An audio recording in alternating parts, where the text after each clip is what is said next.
दहेज कभी खुशियों की गारंटी नहीं दे सकता। एक सुंदर सी कन्या अनामिका कॉलेज में अपना ग्रेजुएशन पूरा करती है। तभी उसकी मुलाकात एक लड़के राहुल से होती है। राहुल भी बहुत स्मार्ट और माता पिता का आज्ञाकारी बेटा होता है। दोनों एक दूसरे को पसंद करने लगते हैं। दोनों का ग्रेजुएशन पूरा होता है। राहुल अपने शहर में जॉब करने लगता है और लड़की भी एक अच्छी जॉब कर रही होती है। दोनों ने निर्णय लिया कि अब वे माता पिता से शादी की बात करने का वक्त आ गया है और वे इस बारे में बात करेंगे। लेकिन परेशानी यह है कि दोनों की कास्ट अलग अलग है। अनामिका ब्राह्मण है और राहुल एक राजपूत। राहुल के समाज में दहेज बहुत जरूरी है, जो कि नगद में होता है। उसके अलावा कई तरह के गिफ्ट और गहनों की भी मांग की जाती है। राहुल ने अनामिका को यह स्थिति स्पष्ट की और कहा, घर वालों को मनाने और घर वालों को हम मनाएंगे तो उनकी सभी मांगें पूरी करनी होंगी। तभी मेरे माता पिता तुम्हें पलकों पर बिठाएंगे। अनामिका ने अपने माता पिता से यह बात कही। अनामिका के माता पिता को यह बात पसंद नहीं थी, पर अनामिका की जिद थी कि अगर मुझे दहेज दोगे तो मेरी इज्जत बढ़ेगी।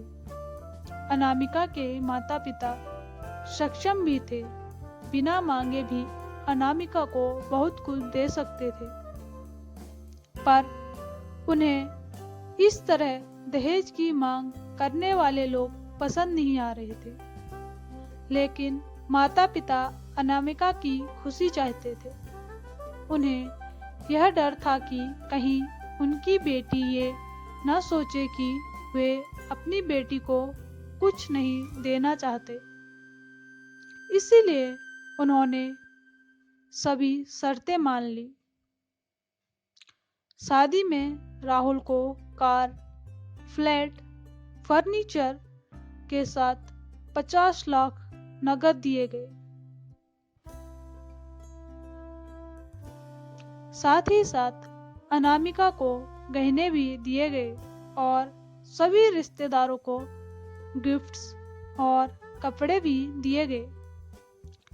शादी बड़ी धूमधाम से की गई, कोई भी कमी नहीं छोड़ी गई।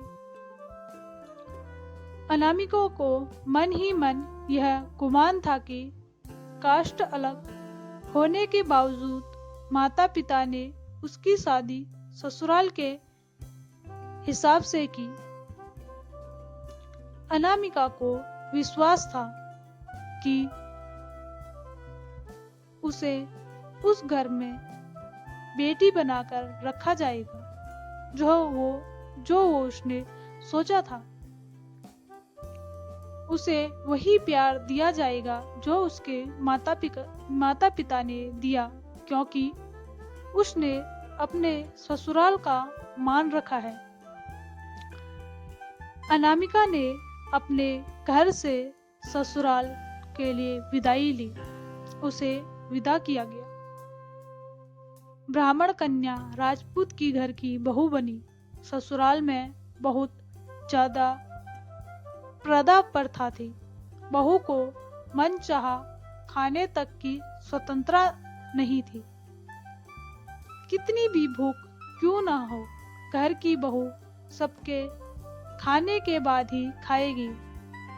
यहाँ तक कि उसे घर के पुरुषों के सामने बैठने तक की इजाजत नहीं थी। अनामिका ने इस बात पर ऐतराज दिखाया, पर उसकी किसी ने ना सुनी। राहुल ने भी यह बोलकर मुंह फेर लिया कि यह तो परंपरा है। अनामिका को जो गुमान था वह धरा का धरा रह गया, क्योंकि अब राहुल भी उसकी नहीं सुनता था। उसे अपने माता पिता की बात याद आई, जब उन्होंने समझाया था कि वह उससे बहुत लड़ी थी। उसने ससुराल में बात करने का फैसला किया। अनामिका ने अपने सास ससुर और पति से यह बात की, लेकिन उन्होंने नहीं सुनी और उसे बहुत बेरहमी से पीटने लगे। अनामिका ने कभी ऐसे व्यवहार को नहीं देखा था। उसे जिस लिए और जिस दहेज पर उसे घमंड था वह आज चूर चूर हो गया था। अनामिका को माता पिता से बात करने में भी शर्म महसूस हो रही थी और इसी कश्मकश में एक दिन अनामिका ने अपने आप को खत्म कर दिया। माता पिता को जब यह पता चला तो उन्हें अपनी गलती का एहसास हुआ कि काश वक्त रहते समझा लेते तो आज बेटी जिंदा होती और उनके साथ होती।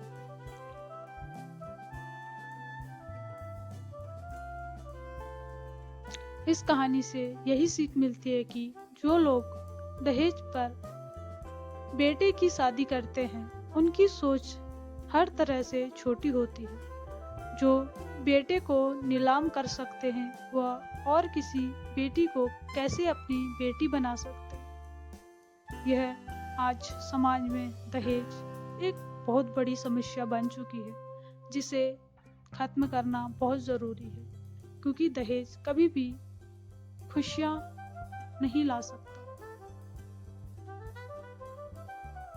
और ना ही कभी खुशियों की चाबी हो सकता है। यह बात हम सभी को समझनी पड़ेगी। तो मिलते हैं अगली कहानी में अपने। तब तक आपने मेरे चैनल को सब्सक्राइब नहीं किया तो सब्सक्राइब कीजिए, बेल आइकन को ऑन कीजिए और यह ज़रूर बताइए कि मेरी कहानी आपको कैसी लगती है। मिलते हैं अगली कहानी में।